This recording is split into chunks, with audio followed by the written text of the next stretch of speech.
Recording as of now. Yes, sir. Okay. Well, great. It's good to be here. I'm Joe Pascal, as Philip said. I'm the Extension Livestock Specialist. I'm actually based out of Corpus Christi, out of the district office, but I serve an area that roughly runs from East Texas all the way across to Eagle Pass, almost to Del Rio, and everything south of that line. And in fact, in the last couple of weeks, I've been in y'all's backyard. I was in Beaumont a couple of weeks ago. Then I was in Liberty and then Liberty County last week. So uh, y'all are getting pretty dry, like you said, Philip. Philip Very. asked me to talk about three different things tonight, or three different topics, and we'll probably talk about 20 minutes in each one, or maybe a little bit longer. But they all sort of fall under the concept of winterizing the cow herd. And hopefully it'll never get this cold. But this was I used to ranch in northern Jim Wells County, and this was on December the 24th, 2004.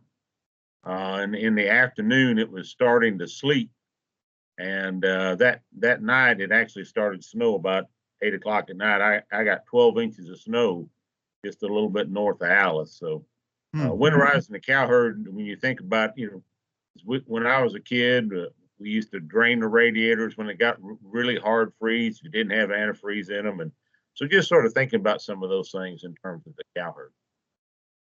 Okay, all right.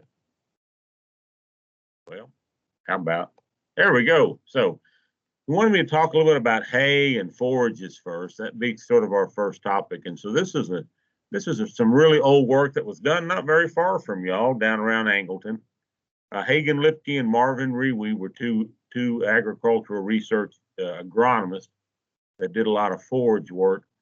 And what they did in this is they looked at a lot of different research and they classified grasses by their growth habits. So these are warm season perennial grasses. This would be similar to any grasses that we see growing in the summertime in our pastures, including native grasses, but would also include the Bermudas or maybe Klein grass, Johnson grass. And then the next over were warm season annual grasses. So these would be grasses that we would plant. For example, maybe a hay grazer or a beef maker that we'd either graze or make forage out of. These are cool season perennial grasses. We don't have many in Texas. Uh, in your part of the world, we've got actually two. One was sort of introduced, and that was not Tifton 44, but oh golly, I forgot its name. But we do have a native that's called Texas wintergrass. Over here, this is a cool season annual grasses. So this would be ryegrass, rye, oats, wheat, and then of course the legumes, the clovers, principally, but also vetch. And then what they did up here is they looked at the range of digestibility of these grasses from this different research. And so cow requires about 48% digestibility in order to function. And so this is where this white dotted line is showing up right here. And you can see the upper limit of digestibility is about 62 or 63%. Of course, that depends on stage of growth and fertilization and water. There's a lot of factors, but in terms of just the range, you can see as we go from warm season perennials to annuals, there's a lot more variation. It's a lot more digestible, which is why we prefer those kinds of grasses for hay.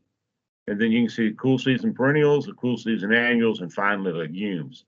And I will be glad to send these slides to Philip and make sure that he gets them out to y'all so that you can look at them more thoroughly. But I want you to sort of think about that as we think about different types of grasses, maybe different types of grasses that you have, different types of hays that you might make. So most of our summer grass hays are going to fit in this yellow box right here. If you buy a hay grazer or Sudan grass, it will fit in this white box. If you buy alfalfa hay, it might be way over here. So you can see that we'll pay a little bit more for this quality hay than for this quality hay.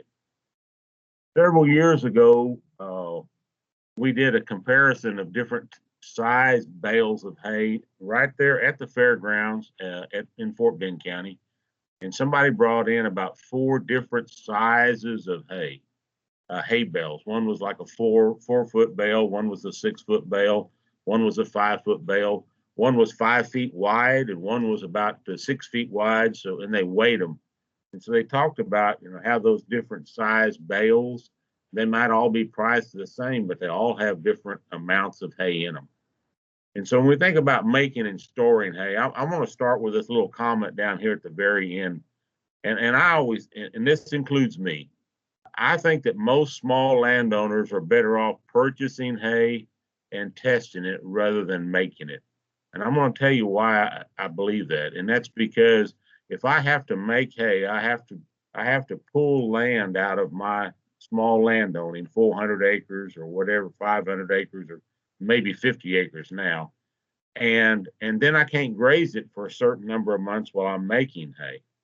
And so as a result, I might overgraze the rest of my pastures while I am waiting on that hay to be made, or I have to stock my entire pastures differently.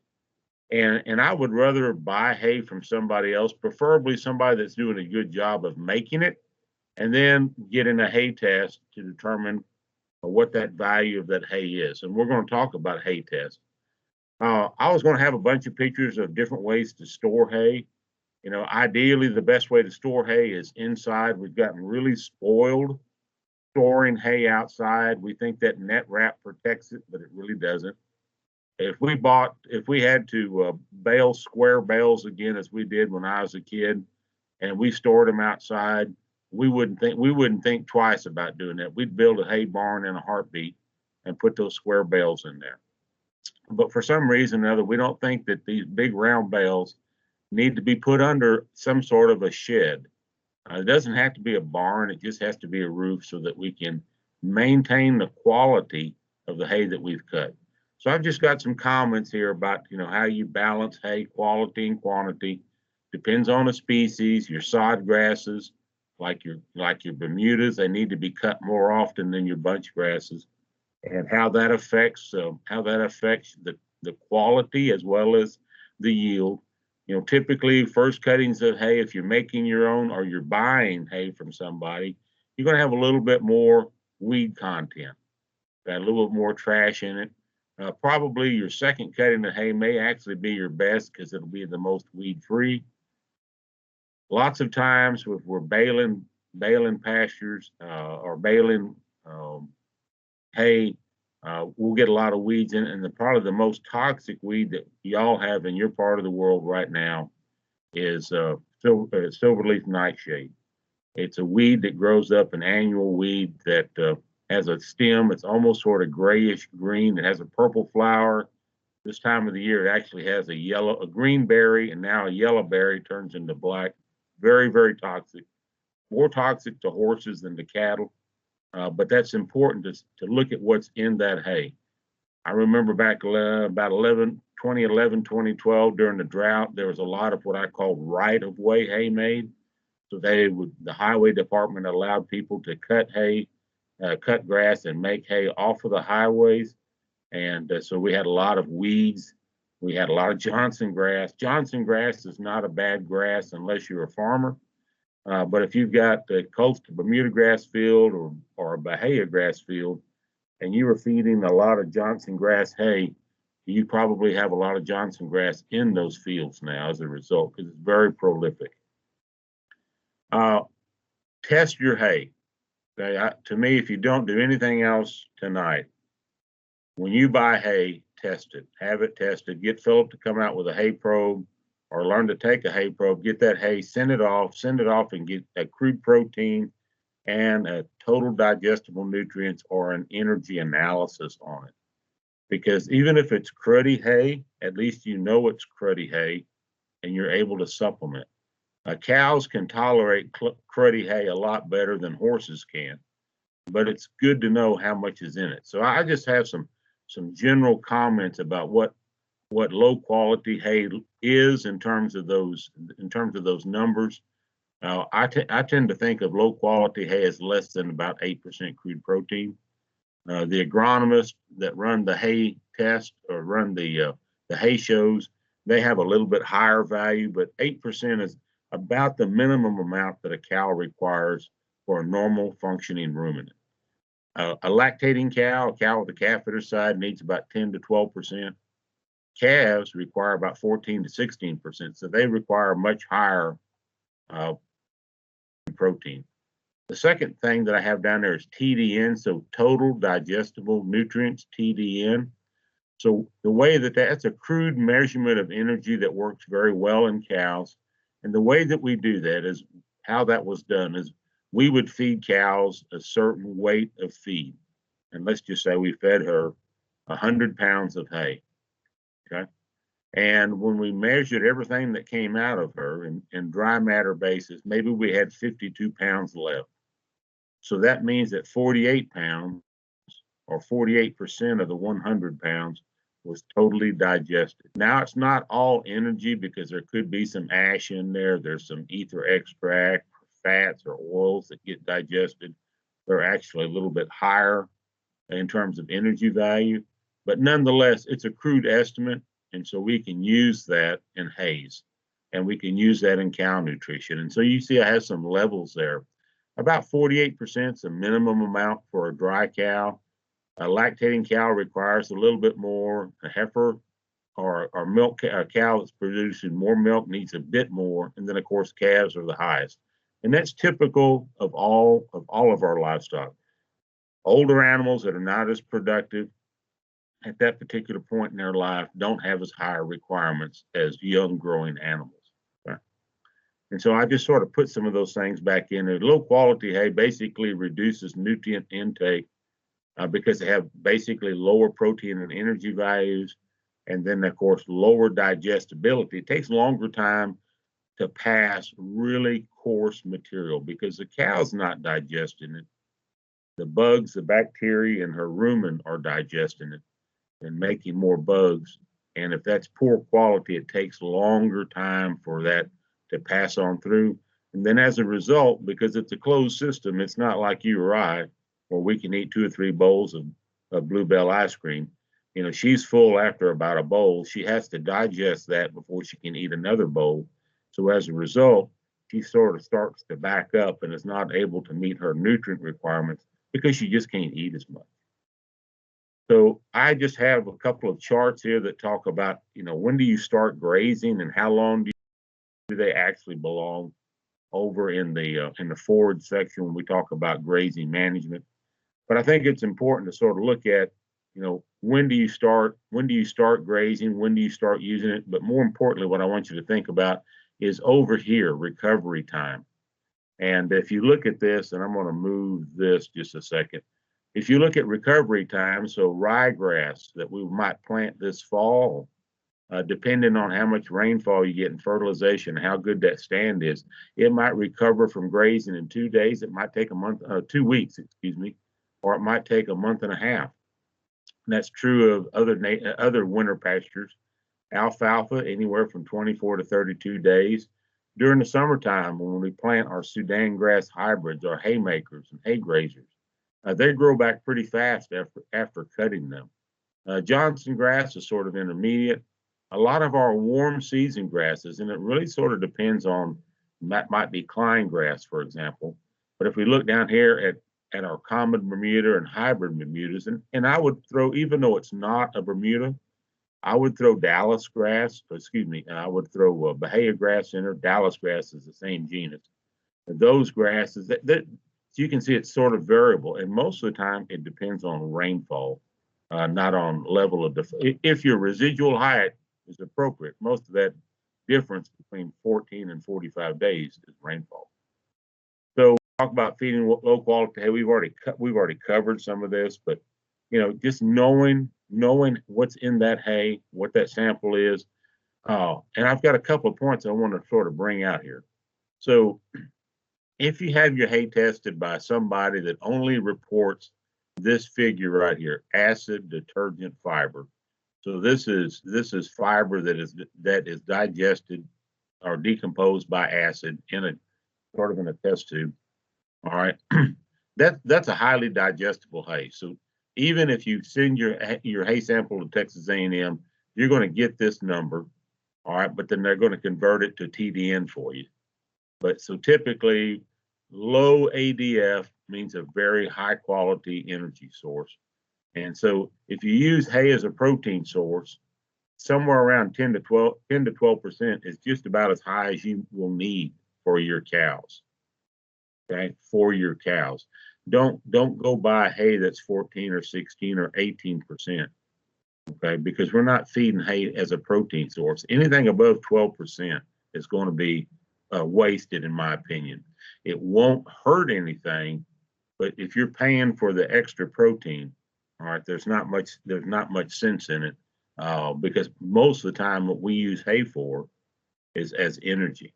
Okay, if you have a low quality hay, something below 8% or even below 10%, if you've got cows that have calves, we can add protein to it and add protein supplementation like range cubes or cottonseed meal or a cooked molasses block or molasses lick or range meal, whatever. But as long as it's about 20 to 40% protein, we can actually improve the digestibility of low quality hay about 10 to 30%. And it's because when those bugs in the rumen are digesting that hay, they don't really care about protein or energy. They're looking at carbohydrates and sugars and fats, all right, and they're looking for nitrogen. So protein is a source of nitrogen. So by adding protein, we add more nitrogen to that mix. They can make more bugs, they can digest that feed, and the cows actually digesting the bugs, not really the hay. So a friend of mine, a good colleague of mine, Dr. Jason Banta, he's up at Overton. Dr. Banta has come up, they had a drought just a couple of years ago, or they got dry. If it doesn't rain up there every day, they get dry. He talked about how to feed cows, minimizing hay use. And he has actually 2 bulletins up there and it's on beef.tamu.edu. And I'll show you the website, I think. And it's for dry cows and for wet cows. So he's got actually a set of rations for dry cows and a set of rations for wet cows for low quality and high quality hay, where we're trying to limit hay consumption. So he's balanced rations, limiting hay consumption. So I picked a couple. This is for dry cows. This is a low quality hay. And then he's got an example. This is where we're trying to minimize the amount of hay that we're going to feed a cow. And this is where we've got plenty of feed, plenty of hay. And so he sort of shows an example here that if we're going to try to limit the amount of hay, we're going to give 10 pounds of a decent quality hay, around 8%. And in order to meet all of her nutrient requirements, okay, this may shock you, but we'll have to feed her 14.5 pounds of 12% crude protein cubes. So those are basically a high grain cube. Not many stores carry those. That's sort of a special item. Okay. But the idea is that there's a lot of grain in those cubes, and so they're not really high protein cubes. Typically, this is sort of what we would do. Okay. We had dry cows, low quality hay, so you'd feed her about 20 pounds of hay, and you'd feed about 9.5 pounds of range cubes. And that would meet all of their requirements. Okay. So I'm just trying to show you some examples of how to put these together. So these are lactating cows, wet cows, we call them, low quality hay. So again, we're going to use those same sort of examples. So you can see it's still 3A and 3B. This is for wet cows on low quality hay. Here we're trying to minimize the hay, but we have to feed 10 pounds. But look how many of the crude protein cubes that we're going to have to feed now. Okay, so we have to feed almost, I forget exactly, another two pounds, but instead of low protein cubes, or 20% protein cubes. Now, if we have plenty of good hay, then we can go to 20 pounds, so we go up 8 pounds more. We don't have to feed as many cubes. But my whole point is to sort of see, once you know what the hay is, you know how you can utilize it. And I've got this picture of these Hereford calves down here because I want to remind you that anytime we feed hay, okay, restrict the feeding of it. In other words, put it in a ring, put it in a cone feeder, whatever. I know that some folks like to roll it out. Unless your cows are really hungry, chances are on a cold, wet day, they're going to wind up laying on that hay, or the calves will. and they'll defecate on it, urinate on it, step on it, and you won't get as good utilization out of it. And so I just want to bring that picture right there was to remind me to tell you that. So this is what a forward sample looks like that comes from Texas A&M. You might want to send yours to Dairy One. I think our A&M lab does a good job. These actually come from Brazoria County, so they're sort of in your backyard. Jessica sent them to me a couple of years ago. So this is Bermuda grass common, so common Bermuda grass. This is Bahia grass. Here's some more common Bermuda grass, and here's some more common Bermuda grass. So each sample, you have to identify what it is, okay? And so you can see you have digestible crude protein, digestible crude protein. A lot of nutritionists are going to use this. We're going to stay with crude protein. There's ADF, acid detergent fiber. That's a value that we want to be 35% or less, okay? So you can see most of these samples are very close or less than that. Here is TDN, total digestible nutrients, based on ADF. We want it to be 48 or higher. You can see that we've got some really good samples here. Some of these samples will be good for lactating cows. Some are going to be good enough, okay, for young heifers or even calves. And then there's some other numbers in here that are used primarily to balance rations, all right? This relative feed value is actually a HACCP term that they use. Anything above 100 is supposed to be ideal. Right? I don't use it very much, to be honest with you. So let's look at a couple of these. So this is the first sample that was there. It was 16.2% crude protein. That's probably more crude protein that you need. And I sort of made a comment that, basically what I would do is I'd unroll those bales and pull the strings out and rebale it, make square bales out of it, and sell it to horse owners. Okay. I mean, that's a good quality hay, and you could probably make a lot more money selling it to horse owners than you could feeding it to your cattle. But that's how you sort of look at some of these. Let's look at another one. Here's the other Bermuda grass common. So probably a difference of fertilization or when it was cut. Maybe that other sample was cut at 3 weeks, and this might have been cut at 4 or 5 weeks maturity. So the older the grass, the lower the crude protein, but the higher the yield. So it's 9.7. That's still pretty darn good. Okay. I mean, that's reasonable enough that a lactating cow will do just fine on it. So that's what a hay test will tell you. Instead of going out and buying cubes and buying molasses tubs, or buying however it is you supplement protein, if you have enough hay and it's high enough quality, you may not have to put any supplement out. Right? And if it's like this hay, though, okay, this is 6.5%. This is something that they'll eat right before they eat each other. Okay, it's pretty cruddy stuff, but we can fix this. Okay, if you go down here and look, it says the average TDN is 53.9, so it's got a lot of energy in it. All right, it's got a lot of digestible energy. What we need to do here is come along and add some protein. And remember that all of our protein products are listed as a percent. So if you have a 20% protein product, that means that for every pound of product that you feed, you're giving it 1/5 of a pound of protein. So we could come in and feed this animal 4/10 to 1/2 pound of protein, all right, and probably do a tremendous job with this particular hay. And that's why we need to get these results in. So just some parting thoughts, all these all warm season grass hays will range from 4 to 12% crude protein, just normally without fertilizer. Okay, without fertilizer, depending on their stage of growth, and 35 to 60% TDN. Okay, mainly, and the big variety is stage of growth and how much rainfall that you get. Okay. Maybe how many mosquitoes you bail up. I'm not sure, but for sure, rainfall and stage of growth. Yeah. As hays, they'll all perform the same nutritionally when these values are the same, regardless of the type of hay. So all these warm season grasses that I've told you that I list up here, okay, these are what we call introduced. Well, even common was introduced. Common came into the United States in the 1600s.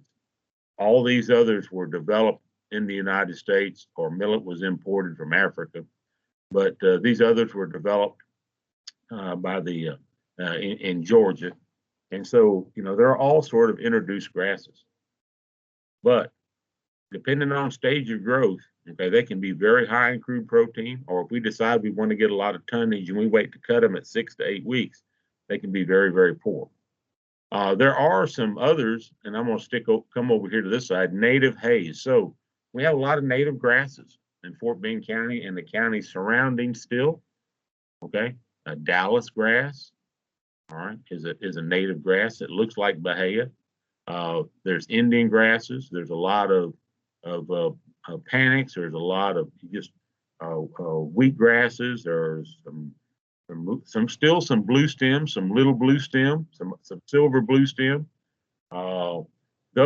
Those kinds of grasses. Klein grass is a bunch grass that grows up. It's sort of like a blue head, sort of like the guinea grass that you see along the highway. That stuff that's really tall and green, sometimes 6 feet tall. Mm-hmm. The sorghum Sudan hay grazers, those will be a little bit different because they may have different levels of sugar in them. They have more stem. All right. Native grasses typically are not as high in protein as some of these others. Look for leaf to stem ratios. So that's what makes Bermudas so desirable. And by Bermudas, I mean any of those that are over there except millet. They have a lot more leaf. Leaves are more digestible than stem. And if you look at Klein grass and sorghum Sudan hays and the guinea grass that you see that's really tall, they have a lot of stem, right? So their seed head is way high. That's not very digestible. Okay.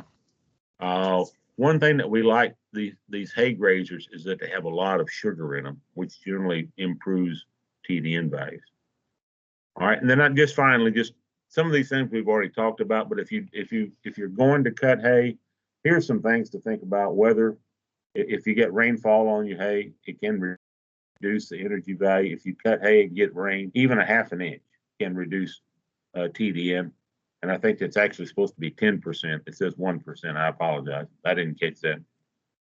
Heat and humidity, the type of equipment that you use, how close that you cut, when do you cut? Okay, typically afternoon cuttings are higher in energy. Okay. If you delay cutting, you can often delay cutting. If you're looking for yield, you actually will reduce the energy value. Okay. How you rake it, I didn't know what tedding was. Tedding is actually how you fluff up a hay. Okay. And raking, baling moisture, and of course storage. So I'm going to stop there and see if we have any questions, Philip, or comments. And I'd be glad to take any right quick, or if somebody needs to go get a cup of coffee, they can do that too. If you have anything, type in the chat box, and I think you can unmute. I need, if you can't, then I need to find the button that allows everyone to unmute and ask questions. Doc, I got a comment and a question myself. Back in 2011 and 12, you mentioned a drought that we had back here in Fort Bend County and neighboring county, and it was rough. I mean, you could walk across the grass, and when the grass crackles underneath your feet, and it's not frost or ice, it's pretty rough.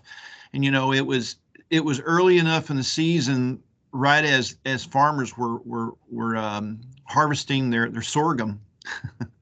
Mm-hmm. And before they shredded that stuff down, they would bale that sorghum stubble, and it was probably more bulk than it was anything else. But honestly, hay was in such great demand and short supply that my neighbor baled up probably 100 acres of it and fed it all winter long. The cattle were happy to get it because they had to have something. Mm-hmm. And I know that's certainly not by any means a choice of hay. I guess if you get desperate like that, you have to do that. But in a droughty year, don't you have to be careful about nitrate poisoning in some of these caney type hays? Is that the science in that, or? Yeah. Well, okay. So there's two things. To go back to your point. So like down here, these farmers are tricky. They sprayed all their grain sorghum with glyphosate or Roundup. Yes. which dried it out and made it easier to harvest, which really, I mean, essentially when that went, and we did that too, Philip. Yeah. They did that too. They cut it, and baled it, and I fed a lot of it. I mean, it Sure. was like 3 and 4% crude protein. It was Yeah. like cardboard. But you're right. It supplied some bulk. Some of the leaves are still digestible, and by adding protein to it, we could make it work. Mhm. A couple things. There's a lot of dirt in those. I mean, a There lot of dirt. is. Yeah, Yeah. depending on how close because you Right. got those rows, those 40-inch Right. rows, and that that Yeah. baler's picking up some of that too. Yes. That's right. So yeah, so two things: nitrate and prussic acid poisoning. So nitrate is caused by, high nitrate fertilization and sort of rapid growth. So typically, in a baling situation of that grain sorghum, after it was pretty much already dead, not an issue. Okay. Because they don't fertilize grain sorghum that heavily generally. That's what my agronomists tell me. Okay. Okay. But prussic acid, on the other hand, so what happens there is it's a uptake of nitrogen and not being able to convert it into protein, and so what happens? You get like maybe a dry period. You get a little water, and it starts to grow, and that's when it's dangerous. So when it starts to regrow and it's still green, Okay. and you cut it, okay, or an animal grazes it. Now the thing about that is that after you've cut it and let it dry for a while, you greatly reduce the possibility of Okay. prussic acid poisoning. It's not entirely eliminated, but that's the reason why we didn't see either of those two very much. Now, when I was a kid, we used to graze after they would harvest grain sorghum fields down here. Mm-hmm. Everybody had fences around them, and they would turn cows out. Yeah. That's when you would see prussic acid poisoning. Yeah. Because those plants had been stressed, and the cows were grazing them. So typically, it would turn out a couple of their shelliest, thinnest cows, which is the worst cow to turn out in those fields because they're going to eat everything that they see. And of course, those were the cows that they were ideal to test because they didn't have any value, but they were also the ones likely to eat everything in sight. So, but yeah, good point. But that's why we didn't see as much in that drought, and still don't, because it's not that stressed by the time we get it. Okay. I can remember the story. And folks, if you need to take a break, go get a cup of coffee, like Doc said. That by all means. I have the gift of gab, so.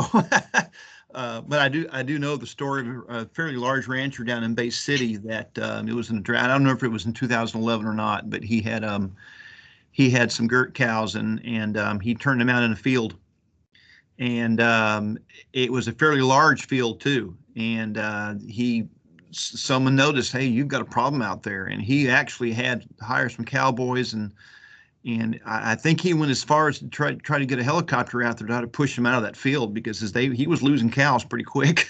So, again, like you said, it's far and few between, but there is those stories that make you double think, before you do something.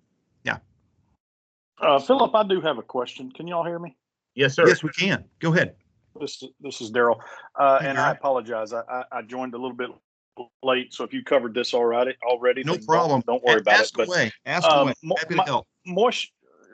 Thank you. Moisture is what my question is about, and I guess I'd like to hear y'all's opinion on these moisture probes and their accuracy. If you have any experience with them, and if you're familiar with them, and how they would react to grass type hays. I think they're designed for maybe a little different type of a hay, but any experience with those probes you can get to test your moisture? I don't have. I've never used one. Doc, what do you think? No, I've never used one either, to be real honest with you. So I would know that'd be a question for an agronomist like maybe Larry Redmond, to be honest with you. Yeah, Dr. Redmond would be able to. Yeah, and Daryl, if you want, I've got that written down. I can shoot that question to him tomorrow, and get back with you. Um, Well, I would appreciate that. you bet. I like to test moisture. I've been lucky enough not to have any fires, but it's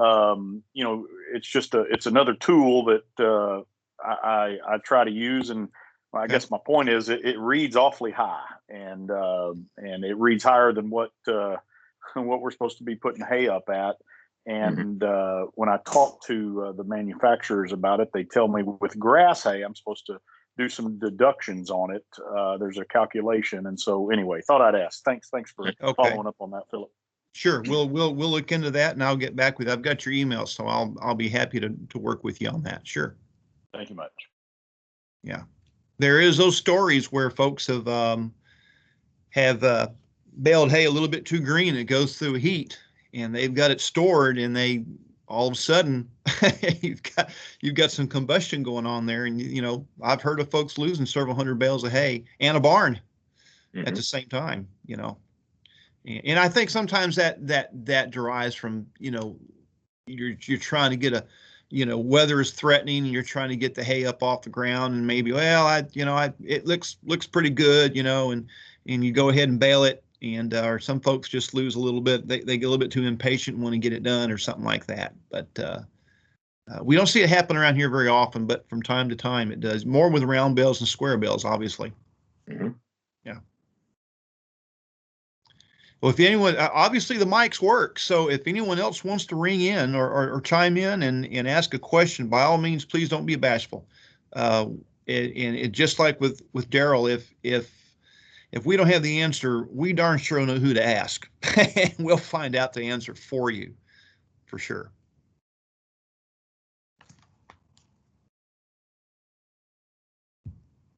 So shall we proceed? Yeah, let's go ahead and go. I think if everyone's Okay. good, that our uh, time that we were visiting, I think that was pretty good enough break. If folks took a break, if not, that's okay too. Yeah, let's Okay. move on. Okay. Okay. So for the next 20 minutes or so, let's just sort of talk about some herd health management stuff. And Okay. so I'll throw this slide up there. It doesn't have every disease that affect cattle, but it has some of the diseases that are important, that I think that are important. Now, I'm not a veterinarian, all right, but I really believe that you need to work with your veterinarian. And you're in a county that you do have some good beef cattle veterinarians scattered around, and it's important to sort of develop what I call a client-patient relationship with them. If you don't have one with your veterinarian, go buy a couple of dozen donuts and go visit them. Because I mean, if the quickest way to a veterinarian is through their staff, and I can tell you, bring some sweet stuff in, you're in good shape. But seriously, develop some sort of a relationship with your veterinarian where they know something about what you're doing, the kind of cattle you're raising, your management skill, whether or not they can trust you to do what they ask you to do. Develop sort of a herd health plan. Uh, Not everything that happens to your livestock will you have to take your veterinarian, will you have to take them to your veterinarian. Maybe it's a cut or a sprain that you can identify, and they can write up, y'all can decide on what sort of treatment needs to be done without having to go in. Then on the other hand, it might be something else, like maybe a cut, a severe cut, or something that needs to be seen, and you can sort of make that distinction. But I started with these cattle diseases because I like for people to understand why we vaccinate for them, considering what's going on with the pandemic and people worrying about whether or not they're going to get vaccinated. We vaccinate our livestock for a large number of diseases, and most of these vaccines were developed years and years ago and are still very, very effective. The very first set that I have up here is called sudden death, the Clostridium bacteria. Typically we call those the blackleg diseases, but if you look, only one of them is really what we call blackleg. There's two or three others that are important. Those first four are really important in our calves. They're also very important in our cows. Sudden death, the clostridial diseases, the blackleg diseases, probably the number one killer of cows and calves in the state, maybe in the nation. And so we can actually vaccinate for these four plus these three that are overeating, that are typically sort of feed yard diseases. All seven of those can be vaccinated for with one injection. If you're in liver fluke country, and y'all are, some of you are that are close to the rivers, that have liver flukes. If you have liver flukes, they cause a problem that's called Clostridia hemolyticum, or we call it red water, because what happens is that the liver flukes reside in the liver. They cause damage. The red blood cells are broken up, and the hemoglobin, which is red, is secreted in the urine, so they call it red water. So that would be an eighth way that your veterinarian might say that you need to vaccinate for. And then, of course, we actually have a 9-way now, okay, tetanus, and it's actually an antitoxin, excuse me. So if you're banding your your bull calves and to castrate them, this is in the soil. All these bacteria are in the soil. They're probably on the bottom of your shoes. The reason why they're not killing your cattle is because they require some sort of insult to an organ or a muscle, okay, to be released. So, for example, here, injury to the liver causes red water, causes a bloom of these bacteria, which can actually kill your animal. Same thing with tetanus. You have to have sort of an injury or an insult for this tetanus to get into the body and cause a problem. So you can actually vaccinate for all 9 of those with one injection, typically a 5 or a 2 cc injection. Y'all are a little bit out of the anthrax country. That's sort of over in the Edwards Plateau area, but because I cover that area, it's easier to have it in the slide than take it in and out and figure out where I'm supposed to be. Mophilus and Pasteurella are primarily feed yard diseases, but if you've got youngsters that are showing cattle, it might be beneficial to vaccinate those cattle if they're moving in and out of your place or in and out of your herd, because you never know when we used to go to shows, okay, what the neighbor's doing, right?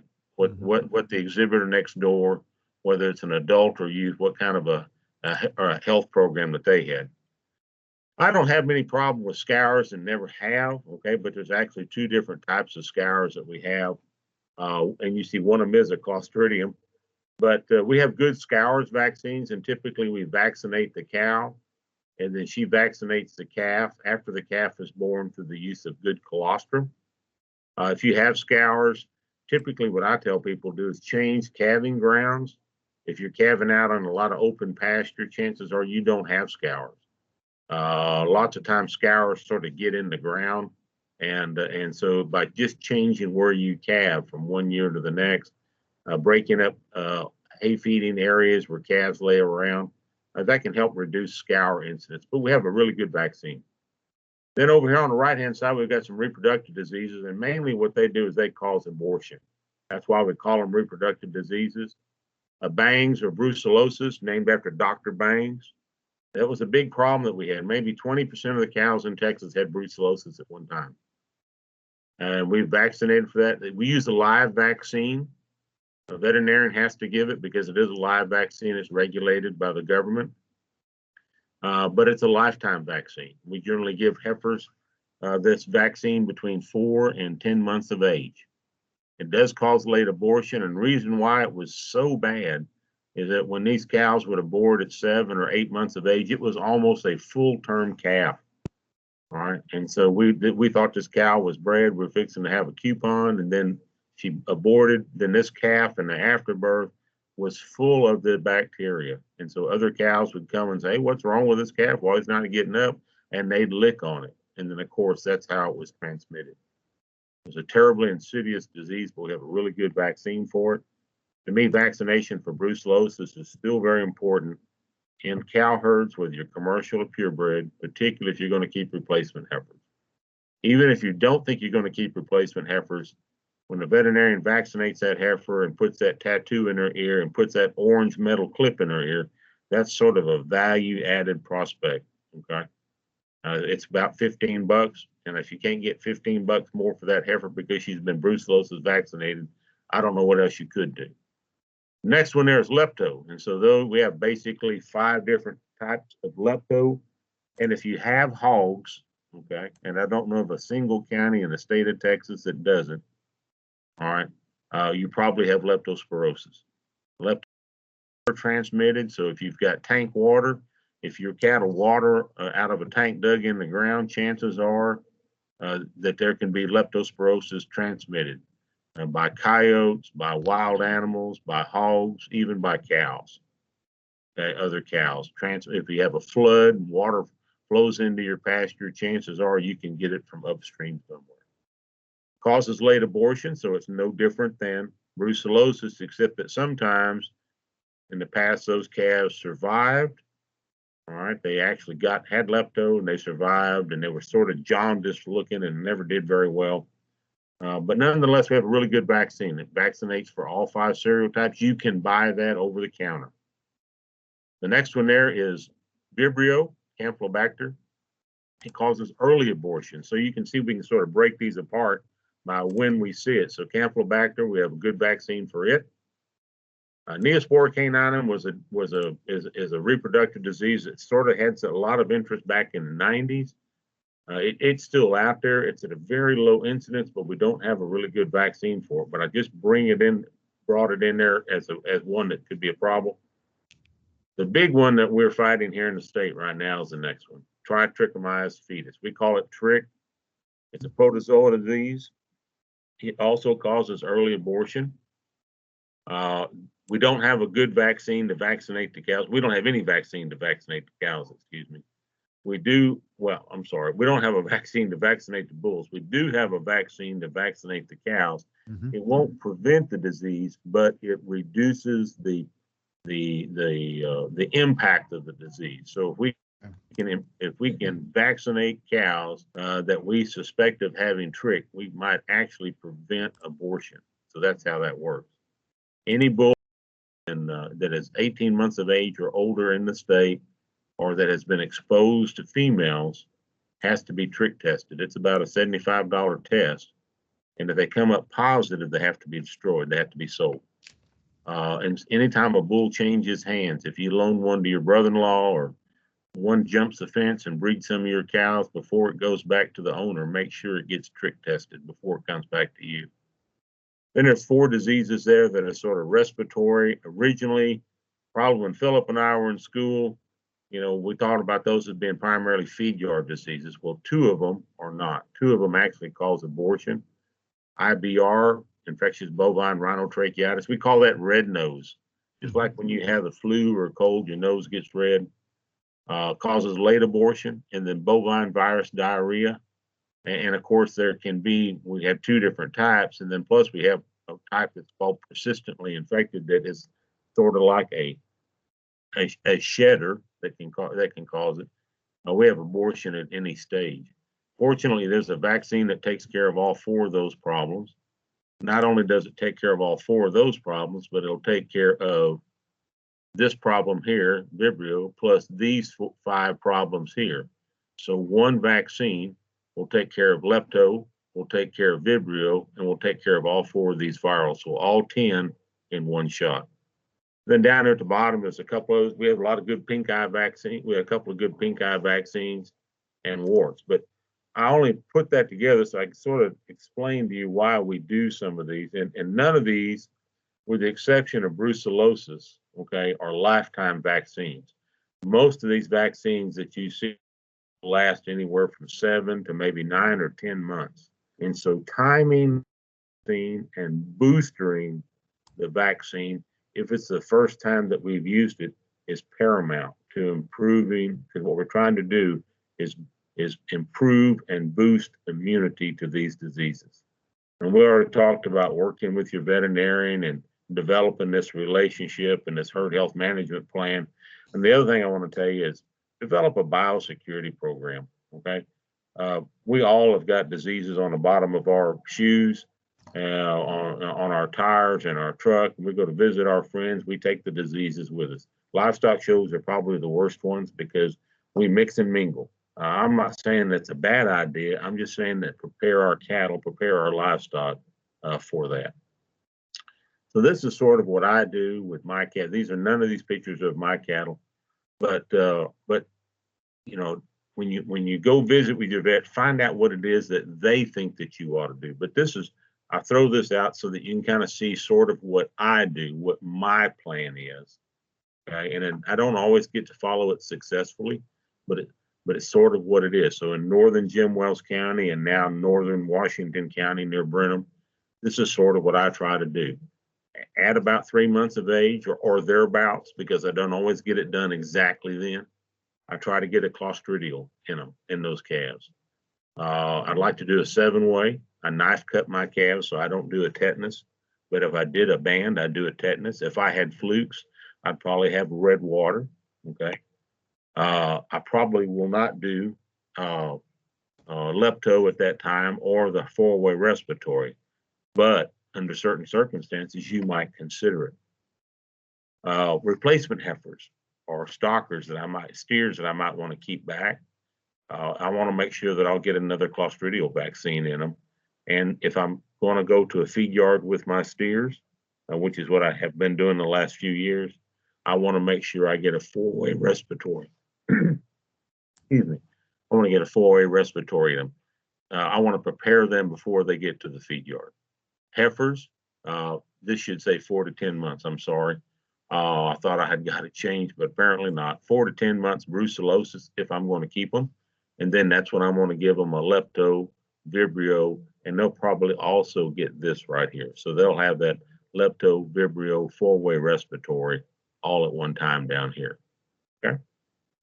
And then the cow herd. And this is sort of what I do. And this is when I do it. So preg check time, preg check time, preg check time, preg check time. But here you see pre-breeding. So vibrio is actually supposed to be pre-breeding in order to allow you to ensure that, vibrio is not going to impact breeding. Well, I'll do all these at preg check time because if I'm doing it every year on a regular basis and I have 7 to 9 months at preg check time at about 4 months or 5 months of gestation, that is pre-breeding. I've got enough protection for pre-breeding.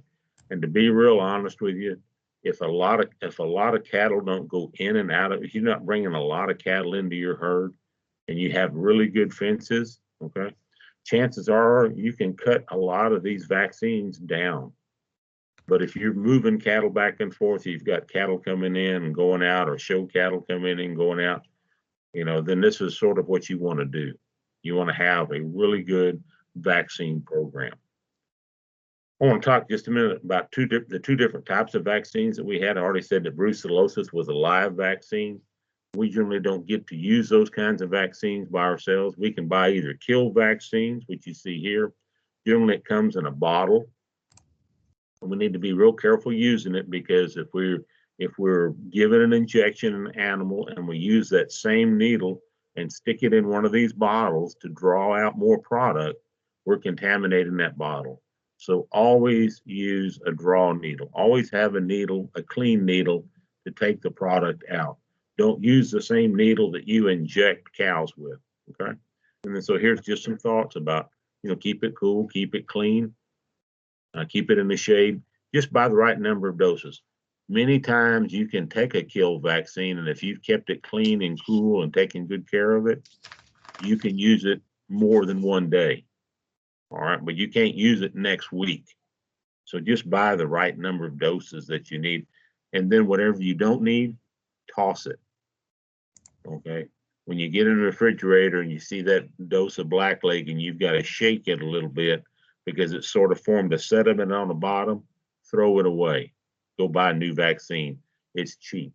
This vaccine is about $25 to $35 cents a dose. The other type of vaccine that you can buy over the counter are these modified live vaccines. So this typically, if you'll look, you may not be able to read this very well, but what it has on it, so it's got bovine rhinotracheitis, so it's got the 4-way respiratory diseases, plus it's got the 5 lepto, all right, plus it has Vibrio, Campylobacter fetus. So it's got all 10 of those diseases. It'll vaccinate for all 10. But it comes in 2 bottles. So there's a glass bottle right here that has sort of a little white cookie down here, or wafer. And then it's got a plastic bottle that is basically what we call sterile diluent or deionized water, something similar to that. And what you have to do is you take the fluid out of here and put it in here. So this is under a vacuum. So we generally have a transfer needle that has a point on both ends. We stick it in this bottle. We turn this bottle upside down and stick it in here, and it flows in there. This stuff is about $2 a dose. Okay. Now you can buy a killed vaccine that vaccinates for all these. That's perfectly fine. It works extremely well. I just prefer a modified live vaccine. Now you need to be careful because you need to read the label. All right, because it needs to say that if you use a modified live vaccine and you're vaccinating heifers or steers that are around pregnant cows, it needs to be safe for use in pregnant cows. Okay, and that's where your veterinarian. But if you want to buy a kill vaccine, once again, for this disease, for these diseases, if you want to buy a kill vaccine, now we're back down to about 50 cents. So you can see that with the kill vaccines, we're still talking about around $1, okay, to protect your cow herd, protect your calves. This product, if you mix it, you have about 2 to 3 hours to use it. After that, it's toast. All right, so you can't use it the next day. If you mix it in the morning, you're really not even supposed to use it in the afternoon because it just will not be as good a product. This is what vaccination, we talk about vaccines and boosters. So what this particular slide is, this is a kill vaccine. So this is the reason why you have to boost. The first shot, you basically just sort of challenge the immune system response. And the second shot actually gives you immunity. This is what a modified live does. This is the reason why it's $2 a dose. Is that generally you can get by with one, even though some require two. And then this green line that you see right here, this is intranasal. So we only have intranasal vaccines in cattle. Both of them deal with respiratory diseases in the feed yard. If you own a horse, chances are your veterinarian has given an intranasal vaccine. The equine industry's got a lot better vaccines. A lot less needles are being used, but they're also a little bit more pricey. The beauty of the intranasal vaccine is you get really good early immune response, and it tends to peter out. It tends to sort of level out a little bit later on. This chart just shows you where we want to give shots, and chances are you've already seen something like this before. So where you see this big red four-sided figure, this is where we want to give intramuscular shots, needles that will go into the skin. We don't ever want to give them closer than about a hand's width apart. We don't ever want to give more than 10 cc's of a product in any one location. And we need to remember that this cow's got two sides, a left side and a right side. Okay. So she's got plenty of places, but you can also give subcutaneous shots to this in this particular area. So subcutaneous underneath the skin. You can give it down here in the dewlap area. Okay. You can give it over here behind the elbow pocket. So if you give it behind the elbow pocket, you have to realize that there's a group of nerves, a bundle of nerves that sit down in here. And so you want to make sure that you pull the skin away. Excuse me. You pull the skin away so that you actually do use the tent method. Then up here on the top, this is for porons. For anything that's topical that you're going to put on the skin, this is for the poron area. Now, the point I want to make here is just a couple of little bumps here. This is an injection site reaction. So a lot of people will get a little bump after they use an injection. And that's because sometimes even after two or three injections, the tip of that needle starts to bend back a little bit. And so it can cause some damage to the skin, some irritation, even in the muscle. Also, okay, we probably are pushing in something that causes that maybe some dirt, some microscopic dirt that causes a reaction. And so we'll see a little injection site knot. It's okay because it comes off with the hide. And sometimes they go down. This right here was actually an abscess. So too much product was actually put in one spot. And so it actually abscessed out and then healed up. And so no more than 10 cc's in any one location. Keep it a hand's width apart. And most of the injections that we're talking about are talking about 2 or 5 cc's. And the other thing to remember is that when the needle starts to get dull, or no more than 10 injections per needle. So typically, if you're giving shots around 7 or 8 injections, the needle starts to get dull. Time to change it. They're cheap. This is an example of a subcutaneous Okay, so the tent method, see my left hand, I sort of pull the skin out, and right hand as I'm pushing the plunger. All right, so that's what a tent method looks like. So why do vaccines fail? And there's a lot of reasons, but the reason why I put this slide in here is to remind y'all to write down what was vaccinated, write down animal numbers, all right, write down the date, write down where it was given, what was given, and then also look on the box and look on the bottle and look for the expiration date, look for the serial number and the lot number. Okay, write those down, keep those in your files.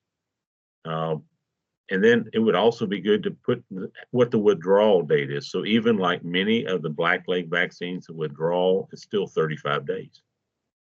And so that means that if you give that vaccine, if you inject calves to protect them from blackleg, you can't take them to the sale barn next week. You have to wait 35 days.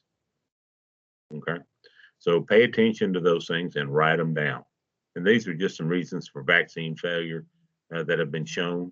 The biggest one is right up here. Okay. Too hot with it. Let it get too hot or too cold and expired.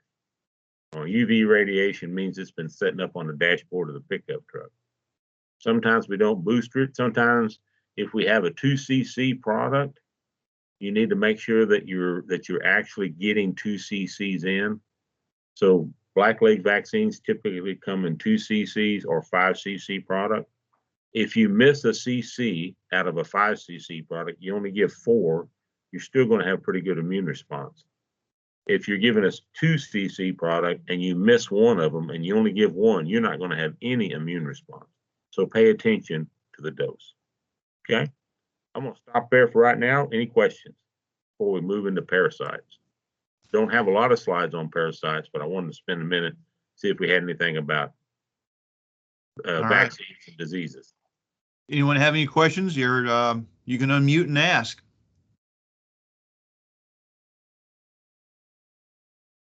I guess we're doing a pretty good job. Yeah, the main thing I want to convey to everybody is that your veterinarian, okay, they're the important person in this deal, because they see a lot more ranches, a lot more cattle.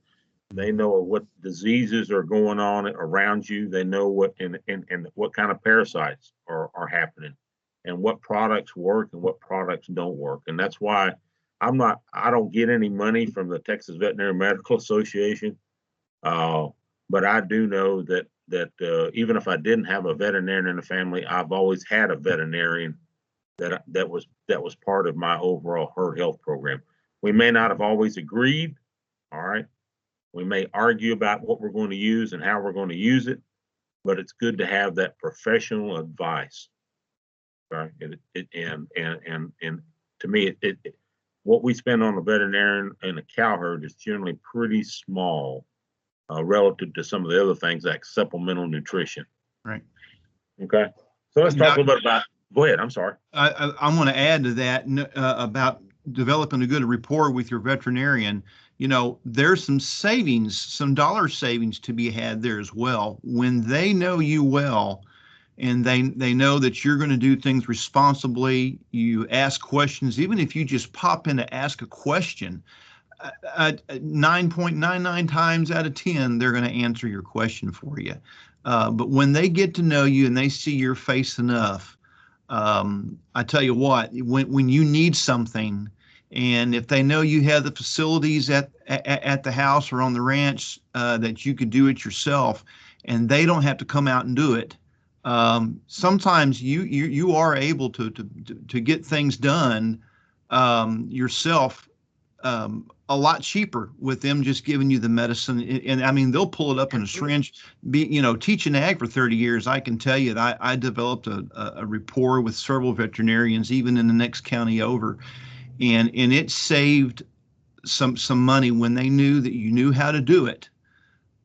They were far more reliable to give it to you, because they knew you were going to do the procedure or give the medicine right, and not foul something up. And then that causes you to come back and say, hey, this didn't work. Well, you might have not have done it right. Maybe it should have been IM instead of sub Q. So it is really important. If you've got a veterinarian that's a large and small animal both, when you take your dogs and cats in there, then there's a perfect opportunity to talk to them about what else you've got out there. And I can personally tell you it helps. And if they have to come to your place, sometimes they have to. There's just no way around it. You've got a calf that's a breech coming out backwards, and if you don't have to know how to do that, and they've got to come out, I can tell you they've got to make a living. They've got a payroll to make too, and just them driving on your front door, driving on your driveway, the clock starts right. No, when they leave the office to come to you, the clock is ticking right there. But those are times when you've just got to have it. But there are some savings if they know you well. So I just wanted to throw that in there. Yeah, you bet. So we'll talk. I'm not going to spend a lot of time talking about internal parasites. Everybody knows stomach worms. And there's actually only about 3 or 4 species that are terribly important, and I have them listed there. We don't worry about them. We don't, if you think you have parasites, so I always throw this picture of this old black cow, and everybody thinks, well, she's got a lot of parasites in her. But, if you sort of look at what she's eating right there, she's not parasite ridden. She might have parasites. But what her problem is that she doesn't have anything to eat. So thin cows don't necessarily mean that they're parasite, that they're full of parasites. If you think your animals have parasites, whether they happen to be what we call the roundworms, okay, Ostratagia homuncus or Trichostrongylus, or flukes, the trematodes, the flatworms. So this is a cattle, this is a deer fluke. You can grab fecal samples now, not an old one like this one, but get a fresh one, and you can collect 10 or 12 or 14 samples, a tablespoon or so, and take it to your veterinarian and have them all mixed up and see what's in there. See if what it is that you need to treat. Maybe it's just lack of groceries. Okay, maybe it's not internal parasitism. A lot of folks, when we talk about grazing management, you see this cow doesn't have anything to eat. All these cow pies floating around here. I always tell people that with good grazing management, they can actually reduce their internal parasitism, because if this were a fresh cow pie full of worm eggs and they were crawling out, you can see that they didn't have to crawl very far to be eaten, right? Because it's going to be picked up in this grass right around here. But if this grass was 12 inches tall or 6 inches tall all around here, okay, those larvae, they'd have to crawl a long ways up that grass in order to be eaten. And so grazing management has a lot to do with helping control internal parasites. It's not all about chemicals. One internal parasite I have down here is called protozoa. Okay, so we think about coccidiosis. That's what this is. I ran into a little case of coccidiosis a couple of years ago. Normally, we think about coccidiosis in young stocker cattle, feeder cattle. We think about it in young sheep and goats. We generally don't think about it as being a problem in cows or young heifers, and that's where I had it. It's a protozoa. It causes a sloughing off of small intestine. And that's where you get bloody scours. Sometimes people call it black scours. It's because the blood turns black when it dries. And so there's a couple of coccidiostats. They don't get it from birds. Birds get coccidia, but it's a different type. But there is some drenches. They're very expensive and they're very effective. So, I just bring that up so that very seldom do we have worms, but I just sort of stuck that in there. That's typically a problem with dairy calves. So liver flukes, this is sort of what the deal is. We've got common flukes and we have giant flukes. Refugio County, Victoria, maybe Brazoria, probably not y'all, but maybe y'all will have deer flukes. The problem is we just don't have really good products, okay? And we have Ivomec Plus, which used to be called Ivomec F, and we have Valbazin, which is, or albendazole. It's a white dewormer. And then we have Curatim. The problem is that some of those were being made in other countries. And so we've had some problems getting the supply because those other countries have been impacted by natural disasters like hurricanes. And this is what they look like. So this kind of give you an idea. This is actually what a common fluke looks like, a cattle fluke. This is a deer fluke. So they're generally about an inch and a half long. These guys can be like 3 inches. The problem is that the things that we use for cattle work pretty well against cattle flukes. They don't work at all hardly with these. So, working with your veterinarian, figuring out which one you have. Now, cattle can live with a few flukes in them. All right, young calves can live with a few flukes in them, but the problem is when we get a lot of flukes in the fall, and they generally live in brackish water and low-lying areas that maybe the river floods occasionally, or that are always damp. And of course, they've got to have the smell. You're not going to have flukes unless you have this snail that this little sparrow cheat can live in and then swim out and be on the grass and the cow drink it or eat it. And even if you do have flukes and you move those cattle to dry country, say you move them to West Texas, chances are those flukes will die, and because they don't live forever, and neither do stomach worms. So, but I just brought that up so that you sort of understand why it's important that if you have flukes, you need to treat typically in the spring and the fall. The fall, in my opinion, is the most critical time to treat. All right, and depending on what you recommends, but typically people use Ivomec Plus or Valbazin, but they're not cheap. Okay, particularly Valbazin is not cheap, and it is a drench. Ivomec Plus is an injection. Other products, Porons, will not kill flukes. Okay, so don't think that they will. They'll kill stomach worms. They do a really good job, but they will not kill flukes. So I just have some points to consider. We think about internal parasites, as I really tell people that use brand name products. Our parasitologists have done this, have looked at the generics, and for some reason or other, brand name products just seem to do better in killing the beast and killing worms. Levamisole, so that's tramadol. That was one of our first injectable and one of our first pour-on, okay, dewormers. We called it Total On. Came out back in the 1980s. Because it was widely used, it became less effective. But now, because it hasn't been used in about 25 years, apparently its effectiveness has improved greatly because the worms that were resistant to levamisole, okay, are no longer resistant to levamisole. So in certain cases, it's being used pretty well. The white dewormers, so Safeguard, Panacure, the ox and fenbendazoles and the albendazoles are still very effective. So those typically were drenches or paste. All the mectins, okay, ivermectin, dormectin, moxidectin, eprinamectin, they are all still very effective. We really don't have any resistance to those. And of course, now there's a new product called Long Range that's out by Mariel, by Merck. Those are all basically macrocyclic lactones. That's the structure. The way that they work is they interrupt. They're not poisons. They interrupt nerve transmission, so the flatworms die very slowly. They starve to death. They're all still very, very effective, and it really is no difference in the efficacy of the different compounds. I think that injectable products are probably better than Porons. That's a personal opinion of mine. I use Porons and I use injectable products, but I think the injectable products just have a little bit better efficacy, even though I say that there's none here.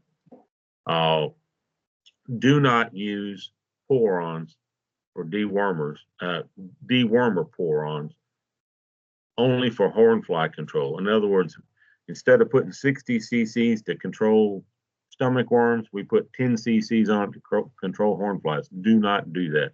Go buy something for hornfly control, okay? Permethrin, silence, something, if you want to do that, okay? And then, of course, read labels and follow usage requirements, and especially withdrawal times. Some of these products, not epinephrine has zero withdrawal, but some of them have up to 48 days, okay? Dr. Pascal? Yes, sir. Question. I asked it a while ago and I realized that I was muted. So okay, no problem. I'm sorry. I didn't realize. Back on the liver flukes, with in the dry year that we're having right now, I know eventually we'll get some rain, but yeah. Is the fluke situation as prevalent when we have such a dry fall and winter like we're having, or no? Well, it sort of depends on where you're at. Okay, so you can still have some low boggy areas. But if Yeah. those areas have dried up, there's no flukes there. Okay. There's no snails, Okay. right? All those areas. So this little beast right here is what the problem right here. So Okay. it's ingested by the cow, but it has to be ingested. I need to get a better slide that just shows a wet boggy area. So it gets ingested by the cow, and that's what the problem is. So if that area is all dried up because of the drought or the dry weather, then it's going to be less of an issue. That's exactly Okay. right. Thank you. So if some of us have, oh, I'll give you my example of mine. I have about a 3 to 4 acre pond on my place. Never Okay. dries up. It's low, but it never dries up. And of course that it's a big enough pond where I wouldn't call it stagnant water. It's Yeah, and that's the key. okay. Yeah, that's the key. Water has to be relatively stagnant, sort of brackish, not salty. They do not like salt. Okay. Yeah, Got if it's just a stock tank, okay, or a pond, mhm. that's. I mean, I have one of those on my. That's not an issue. If it's sort of in that low-lying area where the rivers Right. sort of flow into it, or occasionally in this low area, brackish water, that's when you have that problem. Okay. Gotcha. Okay, Thank you. good point. Mhm. Thank you. All right. I just want to visit a little bit. So we've talked about some of this about how to control these parasites, and we talked about better pasture management, better nutrition. I mean, all cows have parasites. Mature cows, mature bulls, young calves.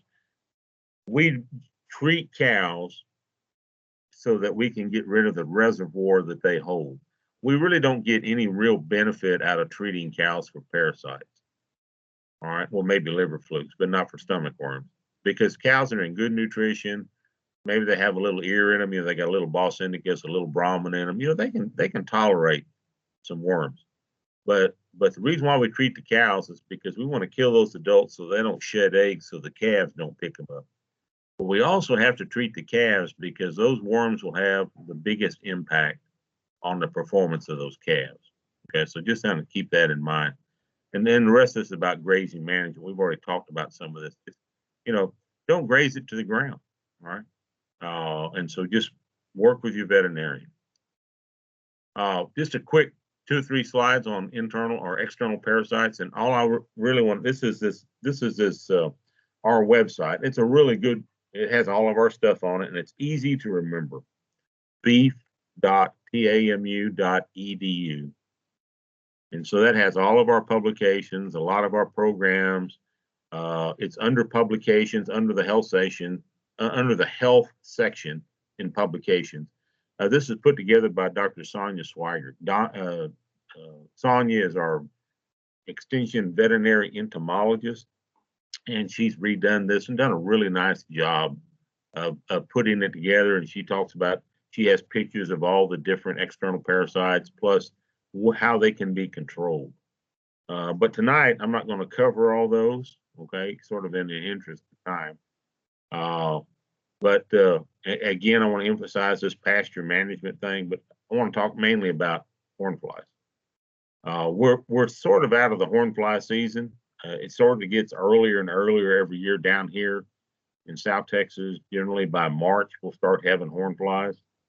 And we still have some horn flies. Not as many, but we still have some.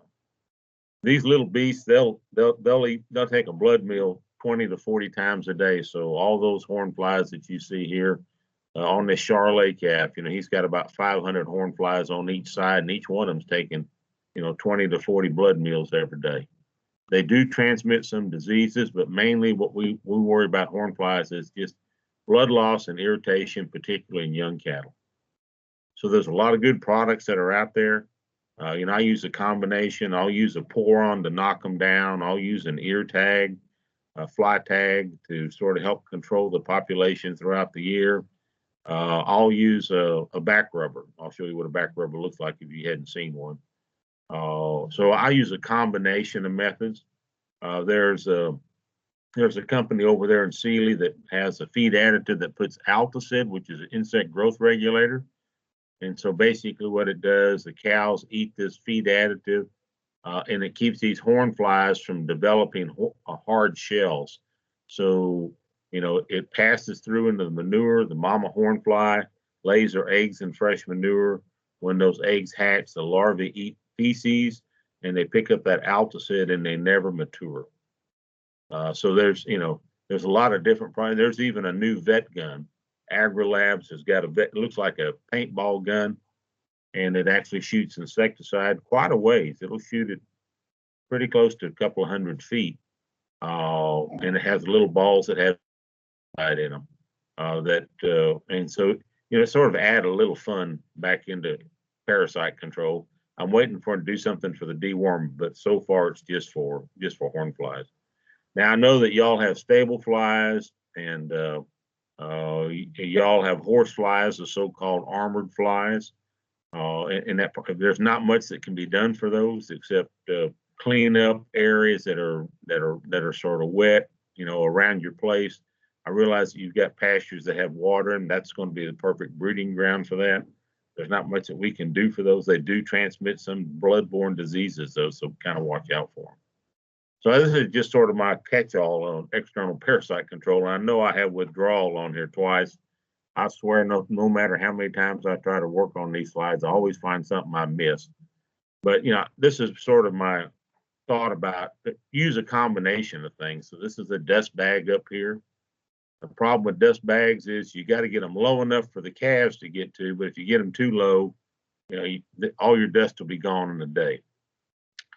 This is actually a tick tag, but it's also a hornfly tag. This is a veterinarian putting on permethrin on the back of a cow. This is one of those back rubbers, not one of my cows, but this is sort of a back rubber. And if you use a back rubber, they work really, really well.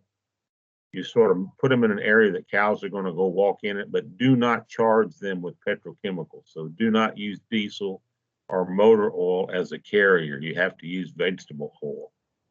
Okay, and there's a dilution ratio that's like 50-1, oil to chemical. And they work pretty well. They generally have to be charged every couple of weeks, so that is a drawback to them. Down here at the bottom, this is a mineral feeder that has alticid in it.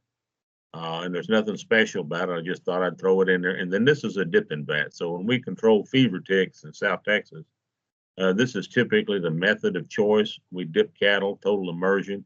Not only is it killing ticks, but it also kills horn flies. And so cattle that are moving in and out of the fever tick zone along the border, if cattle are in the tick zone and they're moving out to the clean zone, they have to be dipped like this. In fact, that's how we used to do a lot of. There's dipping vats scattered, old dipping vats scattered all over the country. Okay, questions? Anything I've missed so far before we get to them? We got 2 more topics, and I'll be done. I have a quick question on that Promethean. Do you know if excess use of that can impact pregnancy? Is there an Yeah. Okay. No, there's no. I thought you were going to ask me another question and about something else. No, so far okay. I guess it depends on what your definition of excess use. Repeated use, okay, at the stated levels, there's no problem. So in other words, for example, if you use it every 3 or 4 weeks, no problem. If you don't measure how much, there's no telling what you can do with it, right? I mean, because it is a poison, it is toxic. But typically using it at the regulated rate, a lot of those are like, let's see, I'm trying to think what I use. Like one of them is like 4 ounces per calf, 8 ounces per 800 pounds, and then it's 12 ounces for adult cattle. One of the products that I use, and it has a measurer there. So if I put 12 ounces on a cow or 14 ounces on a cow, it's probably not going to hurt anything. But if I were to use a lot more than that and use it repeatedly, I certainly could have an impact on it because they are toxic. Dr. Pascal, you mentioned Valbazon a while ago. Yeah. Or Valbazon, some call it Valbazon, Valbazon. Yeah. There is, it help me remember. Oh, okay. Correct me. Isn't there you got to watch that on yes, pregnant cows, don't you? Yeah. It's got a label, okay, that says that it should not be used on cows that are pregnant less than 90 days. Right. That's right. Albendazole or Valbazon for flukes and all for stomach worms. So it actually kills both. the reason why that label's on there is because when they launched that product, they didn't use it on cows that were pregnant less than 90 days. So there's really not any. I mean, there's been some work done, some research that's done that shows that there's no impact, but that's what the label says, and that's what we have to follow. Okay, so it's not that it does that. They just don't have the research on that age of cow or in that stage of pregnancy. Okay. Right. Got it. All right. Any other questions? All right. If we're good, we're good. One of the things that we talked about facility, and I'm just going to throw this in there because, I read an article the other day that said that more people are killed by cattle than are eaten by sharks or bitten by rattlesnakes. So, and most of it is old guys that are 60 years of age or older. So, I guess ladies are a lot smarter than we are. So, but thinking about how we work cattle and facilities and how we interact with cattle, I think that's something that, so I just sort of put some points up. Basically want to instill a good experience. We want to make sure the facilities are good. I'm not going to talk about necessarily design as much as we're going to talk about, sort of looking at trying to understand cattle. And those of y'all that have been around cattle a lot, these things. So I'm not going to sit there and go through them one by one, but paying attention to cattle, trying to see the world through their eyes and hear it through their eyes. And particularly for a lot of us that use some Bos Indicus influenced cattle, those cattle are a little bit different to work than our Bos Taurus cattle. They see the world a little bit differently than we do, and than Bos Taurus cattle do. Mm-hmm. Everybody's talked about flight zone. I know that Dr. Grandin has, that's a big deal with her. She wasn't the first person that actually talked about it, but she's the person that popularized it. And basically, we use a flight zone to create pressure, to push cattle. My boss, Ron Gill, always talks about you always want to keep pressure on cattle to get them to do what you want them to do. And that flight zone, that distance between you and that animal. So, for example, between me and this cow that's turned around to look at me here, that's her flight zone. Okay. Some of these other cows that still have their rumps to me, they have quite a bit longer flight zones. When a cow's comfortable that you're far enough away from her, she'll turn around and look at you. And that kind of give you an idea that suddenly you're not putting pressure. I'm still putting pressure on the cows over here on this far side. These cows don't feel any pressure. And so that's how you sort of interpret this concept of putting pressure and moving cattle. She's also kind of popularized this concept of, the point of balance. So as you're looking at an animal, somewhere around its shoulder, if you're walking down a chute towards this cow, she's backing up. And then as you pass this point of balance, now she's going to move forward. And so kind of think about that as we're, in terms of chute design. I have a straight chute. I don't have a curved chute. I had a curved chute. Now I have a straight chute. They work exactly the same way. What you have to understand is that cows are gregarious. They like to be in sight with each other. And as Ron, my boss, says, cattle will draw themselves. So if we have a cow up here walking in the chute, this cow is going to naturally follow her. And if we have a cow back here, she's going to follow this cow. And so that's what he talks about when we draw an animal. Sometimes we just have one animal in the chute, and then that's when we have problems because she doesn't have anybody to follow or go to. This is an example of how it works in a chute. So, if you're going to move animals forward and you walk down this way, yeah, they're going to back up just a little bit, but then this one's going to move forward, and then this one's going to follow her, and then this one's going to follow her. And then then you come back up here, so you sort of make a triangle. But it's just things that I'm sure that you know. But as we talk about facilities, just sort of introduce that concept. And then if you're moving cattle, I use a sack of cubes. Okay, I don't have hundreds of cattle. I pull up in the pen and call them, or I'll drive out there in the pastures and call them. Shake a sack of cubes, and they'll follow me just about anywhere, except maybe one or two. But eventually they even fall in line.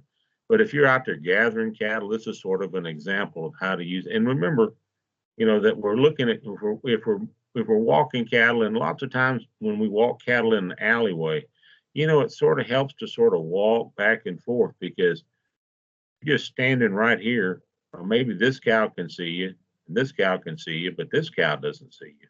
And so you have to sort of make a zigzag or a curve back and forth so that they all see you and keep you moving at the same time. And that's true out in the field. This is something that's been popularized by Bud Williams, who's passed away. This is a bud box. And so it shows the curved chute here. You don't have to have a curved chute. You can have a straight one.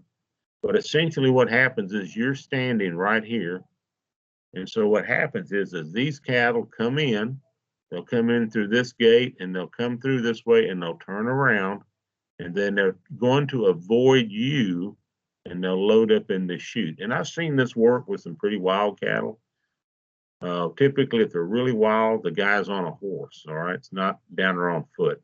Or sometimes this is sort of a protected area right here that I've seen in some locations, that there's sort of like a little box, like you see a starting box in an auction barn, that sort of protects this person if those cattle are wild. But they want to get around you and they'll move in. So that works out pretty well.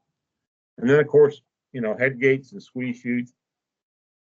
There's a lot of different kinds of head gates, a lot of different kinds of squeeze chutes, but think about, there's what I call the guillotine, which is the old Silver King, which squeezes from the top and the bottom.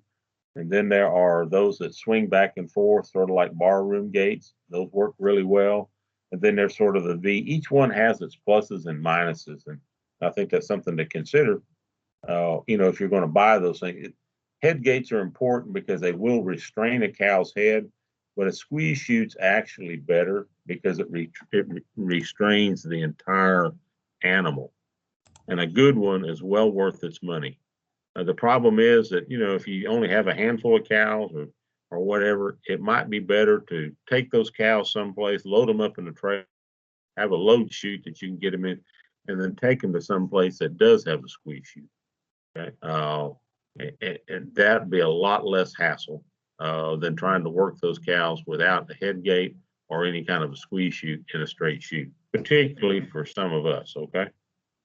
All right, so we've already talked about all this. So I'm gonna move to the last deal because we got about 20 minutes or so, unless there's a question. So the last thing I was asked to talk about is a little about grazing management, pasture rotation, small acreage options, winter grazing. And so, I just when we talk about developing a successful grazing plan, doesn't make any difference. We're talking about winter pastures using ryegrass or oats. And I'm not going to give you a bunch of recommendations on winter pastures. It's really almost too late to plant winter pastures, to be honest with you. The real key to winter pastures, to be honest with you, is really seed bed preparation, because I know a lot of people will just scatter ryegrass. My daughter, the veterinarian, just grazes her grass real close and then scatters ryegrass over the top of it. And yeah, she does get a stand. But for the money that you spend, if you want a really good winter pasture, you need to dedicate an area and prepare that soil and make sure that that seed is in the soil. Get a fertility test, and then of course get some rain on it. And ryegrass comes on early and oats come on late, and so it's sort of good to have sort of a mixture of both. But I'm going to talk some general thoughts about grazing plans. I just threw some thoughts out here. Here's some things you need to know about. What's the nutritional needs of your livestock? What kind of livestock you're going to raise? Know something about forage growth and quality and intake and how these variables affect that. What's going on, and what kind of water and fences do you have? Those are just some thoughts that are out there. And so this is some Mexican steers that were grazing on my place a few years ago. It's before the drought, so it was great buffalo grass. You can see they're all close together, right? You don't see their muzzles. There's plenty of grass out there. They're all together. And that tells me that there's plenty of forage, plenty of diet selection out there. Now I want you to look at this pasture. So quite a bit different. This was actually on the front page of a forage magazine in the Southeast United States. That was on the front page cover, and they were talking about some forage program that was going to be held by one of their extension groups. I mean, there's a lot of things wrong with that picture. First off, There's a pretty thin cow over here. You can see all the cow pots. They flipped this one over to eat forage underneath it. All these cows are pretty thin. You can see their muzzles. So, I mean, there's differences, and you need to be able to recognize what's going on in your own forage situation. So we already visited about some of these, but we don't have many cool season perennials. We have one native and we have one introduced. And doggone it, I still have trouble remembering what it was, but it causes fescue. Fescue, I'm sorry. Fescue is an introduced grass. It's a good perennial. It's a good winter perennial. The problem is that it causes toxicosis. There is a fescue-free, a toxicosis-free fescue, but it doesn't. I don't think it's growing in Texas. It's pretty expensive. So fescue causes constriction of the blood vessels, and it causes problems like ears and tails and feet sloughing off. So it's not when you have that problem, you don't. The benefit of having fescue obviously is not outweighed by the risk that having fescue toxicosis. But there are some others, Texas wintergrass, bluegrass, we call rescue grass sometimes. And typically those are pretty high quality. But when we think about winter pastures, we generally think about ones that we're going to plant. And so typically in our part of the country, we plant ryegrass, not rye, but ryegrass, and we'll plant oats. We've already visited about some of these. I'm not going to cover them, but they're just some warm season plants in terms of grazing. Okay, most of the time we're using perennials. But there's a whole bunch of grasses down there that you guys have seen. You also have vasey grass in your part of the country. Vasey grass, Dallas grass, Bahia grass, they're all related. And we talked about some of these others, but so there's a lot of, you need to know the growth habits. You need to know something about, the digestibility, the productivity of those plants.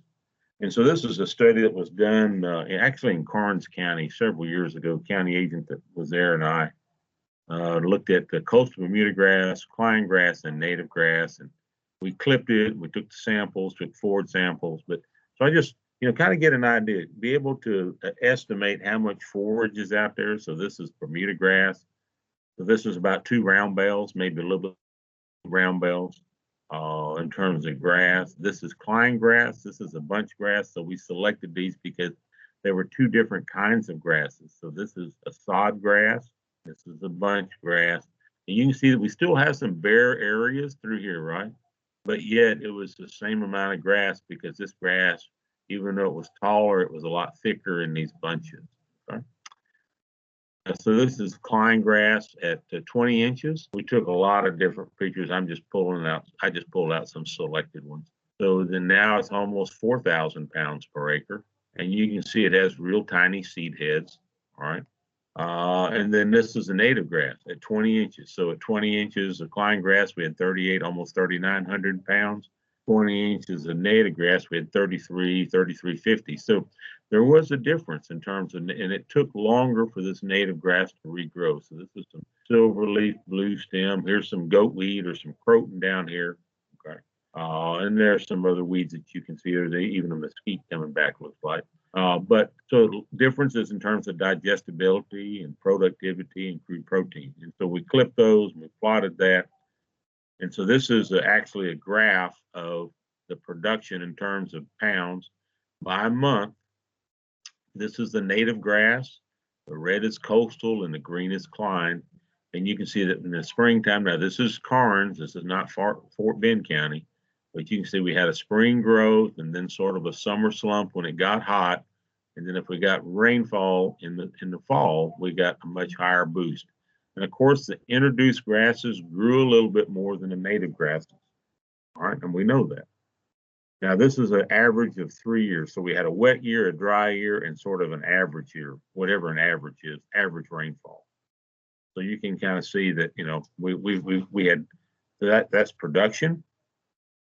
Here's what went on with in terms of crude protein, and you can see that this is a bunch grass, so we had a little bit more stem that didn't have as high protein in it.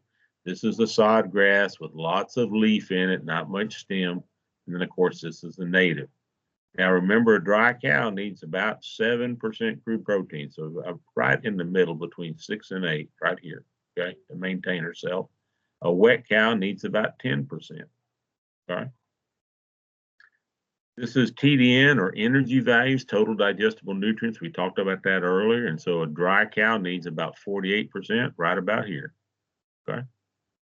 Right about here. And you see that when it gets cold in December, they all start to drop down in terms of energy.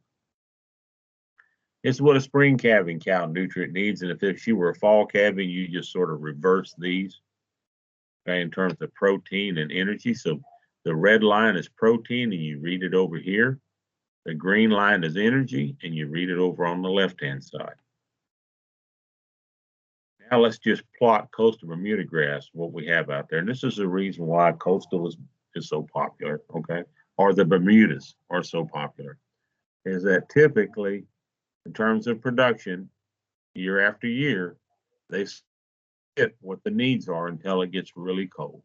And then at that point, we have some supplementation. Now, this assumes that there's plenty enough out there for those animals to eat, and there was. In real life grazing situations, that may not be true, which is why we have to supplement with hay and sometimes a protein supplement. But if we look at native grass, then we have even more problems. And this is why we often require a much higher stocking rate, more acres per animal in terms of grazing on native grasses than we do on introduced grasses. And we often require much higher levels of supplementation in the wintertime as a result. So this is some of the different forage height residues. You've seen this, but I want to call this point over here on terms of utilization. So those sod grasses and those rapid growing grasses, we can use a lot more of them. When we get to native range, we're basically stuck with the idea of take half and leave half. For almost anything else except alfalfa and clovers, we can take about 3/4 of the standing forage that's out there, as long as we don't get below this minimum residue height, okay? So this is residue. All right, so if you only have 4 to 6 inches, you can't take half of it. If you only have 3 to 4 inches, you can't take 75% of it. Okay, this is what you have to have left when you stop grazing to allow it to regrow. And this is sort of the recovery times. We've seen this slide already, all right? So we think about grazing management, there's 4 basic principles. And one is, when do you graze it? Okay, is it producing seed? Is it growing? Is it dormant? How much are you going to take off of it? All right. How long are those animals going to be there, or how long will they be away from it so that it might catch a rain and regrow? And then how often are you going to visit it? Okay, how often do you come back to it? And so each one of these scenarios shows that, you know, if it's a grass that needs to reseed itself, it's going to be important not to graze it every season that it's trying to put out seed heads. All right. In terms of intensity, we want to be very careful that we don't start to create patches that won't ever come back. Okay. Maybe we had them out there too long as well. And then how often do they come back? So if we think about grazing distribution, you guys are pretty much on flat country, but still there's some things to think about. Cattle really, you know, they don't like rock or gravel. They don't like a lot of brush. They do like shade. They don't want to have to walk a long ways to water, right? They prefer grass over everything else, but they will eat weeds. All right. When anytime you see a cow grazing with her head in the air, you're overgrazing. Cattle will learn a new pasture. Okay? They will overgraze regrowth because that's tender, young, green stuff. They prefer not to graze next to urine or fecal spots until the end. And so that's a key in your mind that when you're watching grazing and you see these cows starting to flip over fecal pads, a little red bell needs to go off in your head and say, you know what? I believe the grass might be too close. Pay attention to how cattle graze. And they graze in the morning, they graze in the afternoon, they take sort of a siesta in the middle of the day. And then sometimes after the 10 o'clock news, they'll graze for a short period of time. Not all of them, they sort of take turns. Okay? And they graze together, just like I showed you those steers, until pastures get short and diet selection starts to decline and they start to move away. everybody starts to hunt. My neighbor across the street in Washington County, I get up in the morning about 6 o'clock and I watch his cows start at one end of his pasture and walk all the way to the other. And then in the afternoon, they do exactly the same thing. They come back and they graze all the way back to the other side because he has a lot shorter pasture and those cattle are looking for something to eat. So we can talk about, and this is probably the most important part of this talk, is appropriate stocking rate. So fortunate when it does rain, you'll have good productive soils. They do get a little clay, but they will grow a lot of grass. And so as a result, we can measure 2 to 4 acres per animal unit or per cow in some instances. As we get out towards Fort Stockton out in West Texas, we're measuring number of animal units per section per 640 acres. And it's strictly a function of rainfall more than anything else. But if you don't know how to determine stocking rate, this is a really useful tool. This has been out for a few years now. It's called the Web Soil Survey. You don't have to remember that website down there. You just call it Web Soil Survey. It brings you to a spot. You plug in your address, your 911 address. It brings you to a map like you see here. You create what's called an area of interest, AOI. You draw your little map up here, and it tells you what kind of soil types that you have, tells you how many, gives you the acreage of each type, and it tells you what the most productive is. So that was my place in Jim Wells County. All right, and so then if you go, we'll go to the next slide. So it tells you, so way up here, this is my actual best soil right here.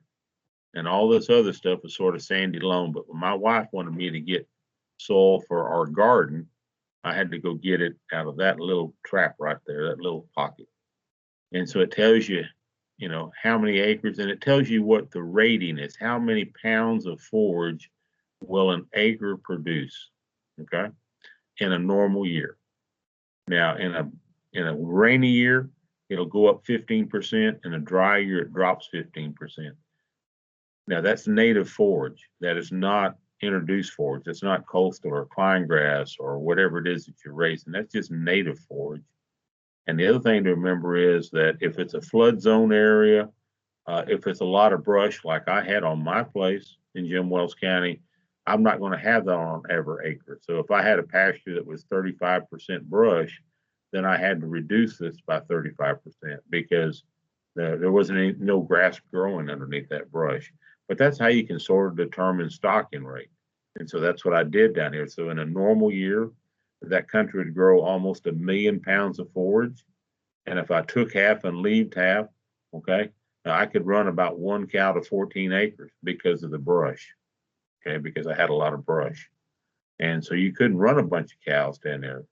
The guy that had the place before I did ran about 4 times as many cows at times as I did, but he spent a lot of time making hay and planting winter pasture, and I didn't do that.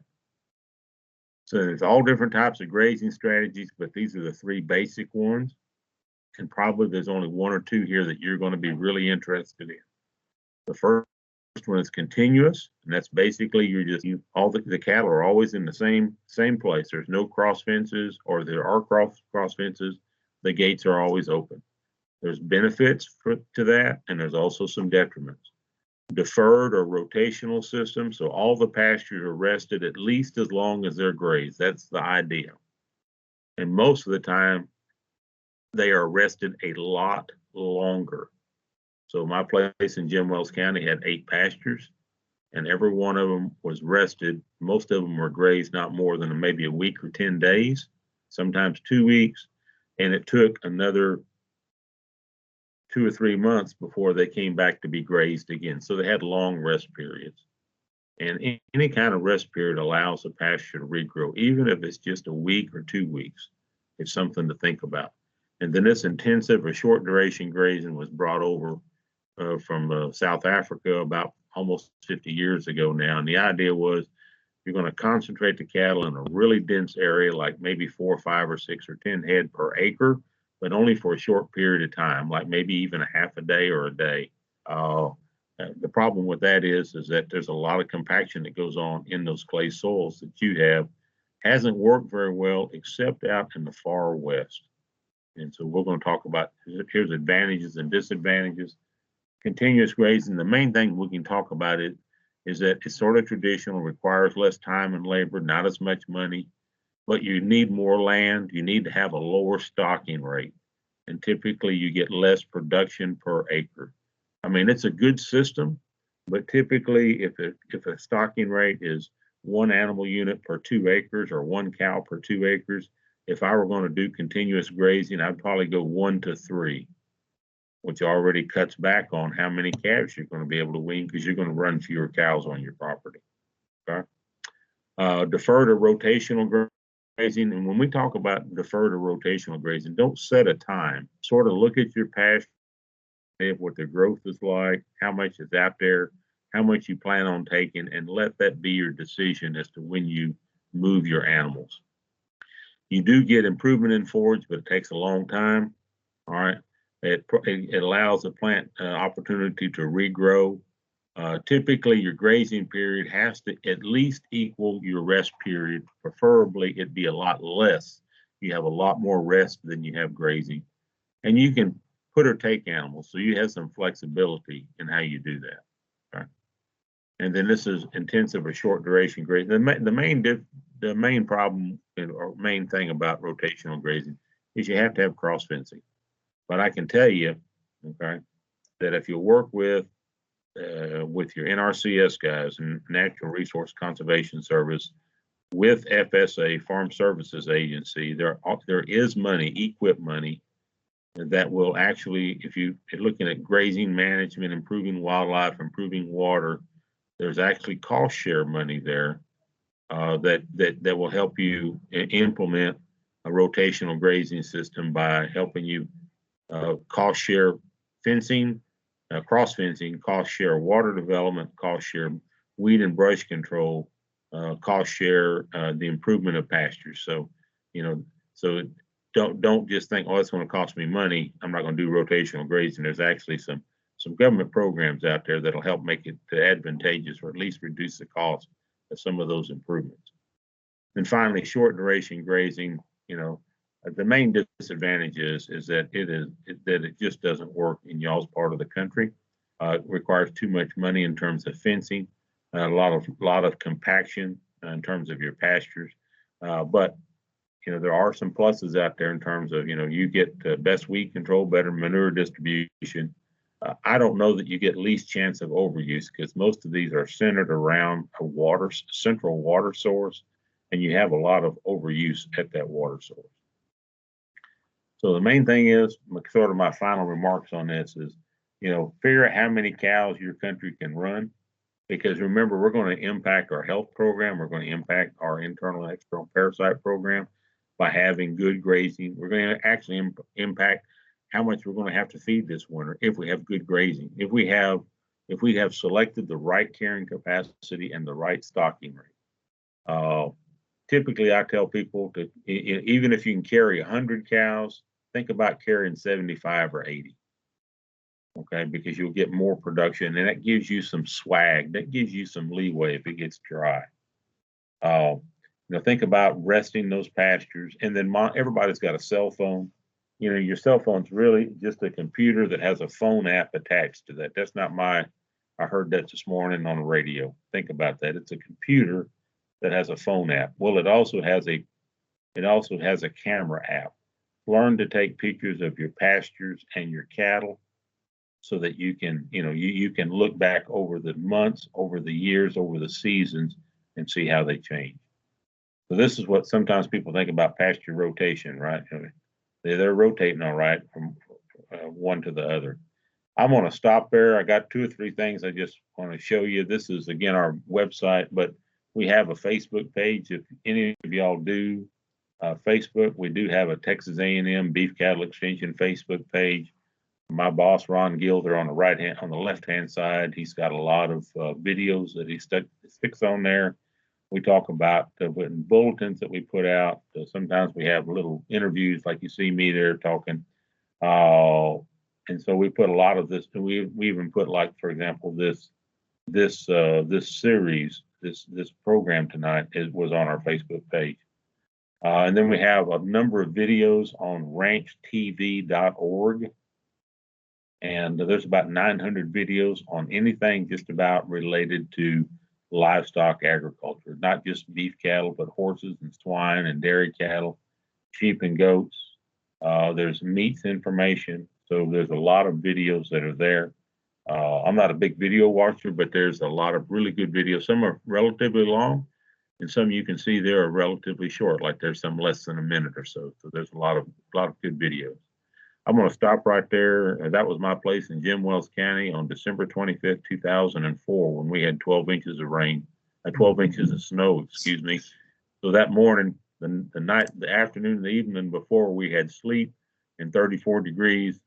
And Christmas Eve night, we had 12 inches of snow. So it was the only white Christmas that I remember having that much snow in South Texas. Philip, I'm going to stop there. It's 8 o'clock. If anybody has any questions, I'll still be glad to answer any questions. Okay, any questions at all? Here's your grand opportunity. I want to also mention I sent everyone 2 emails. Actually, you just got a third one, but the first 2 outline.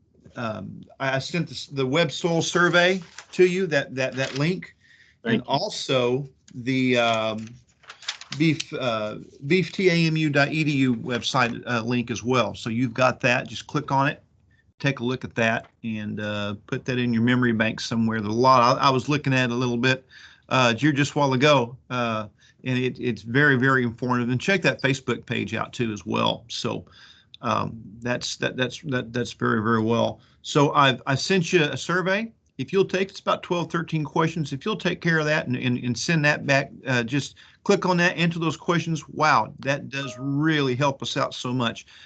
So any questions before we call it an evening? And Philip, I will send you a copy of the slides. I'll probably have to break it up into 3 or 4 different deals, okay. And you're welcome to share those with all the participants. And I'll go ahead and add those 2 bulletins that I referred to about reducing the amount of hay. Okay. I'll look for it. I'll look for it, and I've already got everyone that was on the program tonight. I've got them ready in an email so I can forward some more information to everyone.